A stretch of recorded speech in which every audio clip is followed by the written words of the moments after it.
how do you set a goal for sales? Because like, for my company, for example, for me, I can set a goal for sales all I like, but what really matters is, am I doing, do I have the right machine, and am I turning the handle, and am I putting the right inputs in?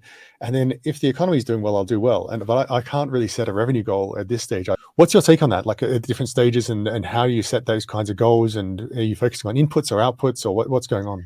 Right. Well, look, you're talking to somebody who sits down at the end of each year and evaluates their progress and makes goals for the next year, for my personal life as well. So I'm like a pretty goal focused guy. So for me, setting goals is second nature. I think that, for the purposes of revenue goals, like it's a good rally question. Like we just started out, or we had our first 3 customers. How do I know what my revenues are going to be? I actually think the goals have a really important psychological impact. You might not be able to, in fact, it's unlikely you'll be able to set a very, very stringent goal based on, a lot of detailed market analysis. You're going to pick a number that feels right, that somehow should be within reach with a bit of luck and a lot of hard work. And you set that goal, and a couple of things happen. First of all, it gives you something to track your progress against, right? So if you set a goal of 100, and you can be reasonably assume that roughly you'll have an even distribution of revenues over the course of the year.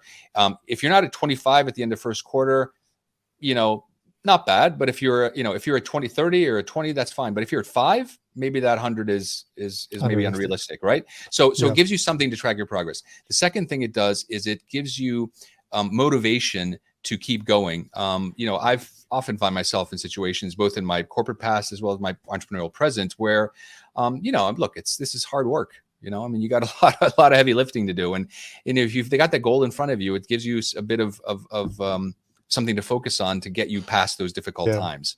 It is to work harder. And I'll be very honest with you, a very specific example, from my first quarter, I set very specific revenue goals for myself. And I was at like 95% for the first quarter of my own goal, which really pissed me off because I want to hit 100%.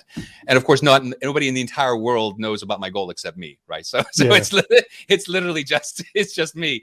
But I'll tell you what, I did everything in my power to get that last deal over the table. And I did. And I closed at 100.5%. And just that extra motivation just to get that last deal in, just for the purpose of saying I could hit my goal, was a big motivation for me, to do it. And so I think you can do that as an environment, for a startup. It just gives you something to shoot for.